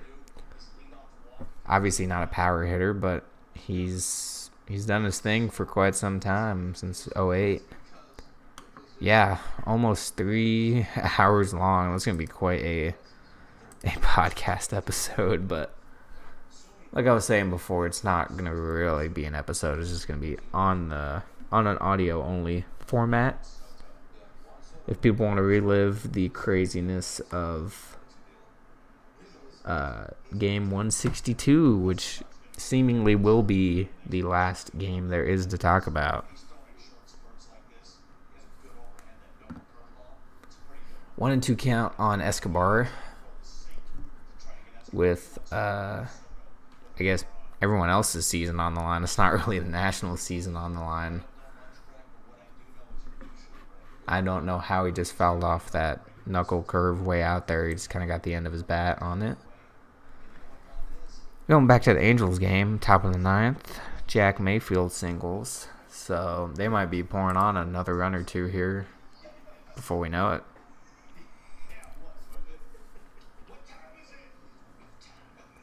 One-two count still on Escobar. Another foul pitched, four-seamer just outside. That was way down the line. And the national season will likely conclude on Juan Soto unless they walk him. I don't really see a point of walking him unless Escobar gets on, but he did not. Cowboys get an A- for defeating the undefeated Car. Yeah. I don't know, that I wouldn't focus too much on. I wouldn't focus too much on what the ratings they give teams are for winning games. The only thing that matters is how many wins are in the W column at the end of the day. So, but I mean, A- is good. I didn't watch the game, but you know. Yeah, they're letting Juan Soto swing. I mean, I don't see why they wouldn't. This is last at bat of the season unless they manage to tie this game. I hope he gets on base because he's at exactly a 1,000 OPS. And that would suck for him to end his season at like a 998 or something. 29 home runs, 95 driven in. And a 313 average. I mean, he is killing it this year. He's still 22. That's what's wild. It's career batting average is 301. And he's just a bit shy of his 100th home run. Oh, wow, that was quick. Yeah, he just struck out. So, ladies and gentlemen, that means Mariners are toast. Red Sox with a dramatic comeback here. There you go. Devers with a MVP performance. And now, your wild card standings. They're not going to be updated here, but Boston's going to be 92 and 70. Therefore, shutting out any chance that Toronto or Seattle had to get in. So,